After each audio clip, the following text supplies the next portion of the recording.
రాజ్యాంగమే దేశానికి దిక్సూచి అని హైకోర్టు న్యాయమూర్తి జస్టిస్ హరినాథ్ అన్నారు. వివిధ భాషలు, రాష్ట్రాలు, సంస్కృతుల సమాహారమైన భారత్లో అందరినీ ఏకతాటిపై నడిపిస్తోందని వ్యాఖ్యానించారు. విజయవాడలోని ఐలాపురం హోటల్ వేదికగా ఏపీ న్యాయవాద పరిషత్ ఆధ్వర్యంలో నిర్వహించిన రాజ్యాంగ దినోత్సవ కార్యక్రమానికి ఆయన ముఖ్య అతిథిగా హాజరయ్యారు.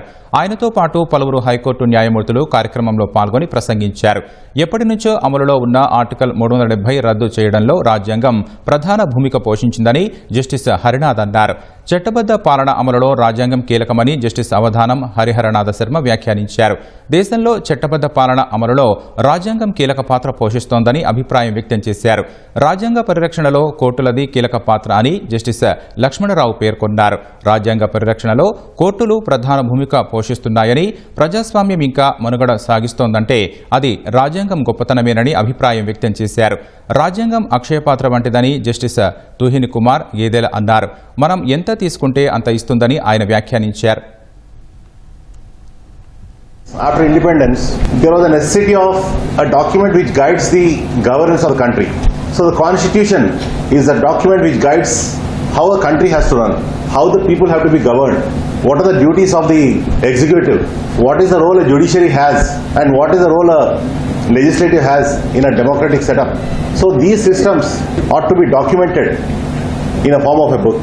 రూల్ ఆఫ్ లాని ఎన్ష్యూర్ చేయడంలో కాన్స్టిట్యూషన్ ప్లే అనేది చాలా చాలా వైటల్. దాన్ని కోట్ చేసుకోవాల్సి వస్తుంది. ఇన్ని భావావేశాలు, భాషలు డిఫరెంట్, ఇవన్నీ కలిసి ఒక డాక్యుమెంట్లోకి తెచ్చే క్రమంలో 75 years celebrated. Still it's a living document, working document, successful document. ఇంతమంది ఒకే చోట కూర్చొని ఒక మాట్లాడుకునే అవకాశం వచ్చింది ఈజ్ ఇండియన్ కాన్స్టిట్యూషన్. అది లేకుంటే ఈ అవకాశం ఉందా? Constitution can restrict any person. Constitution can even unfold powers to any person.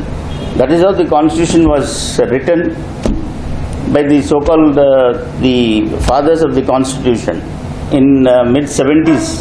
At that particular moment, the legends in the Supreme Court, the judges in the Supreme Court, they have rendered a judgment which is called as Kesavananda Bharati. 13 judges have rendered the judgment, and out of the 13 judges, the ratio is 7:6. Only one judge has, if one judge has not given the dissent, if he has dissented, we as on today, we would not be having the basic structure of Constitution. So if we do hard work in our profession, we would definitely get succeeded in our profession.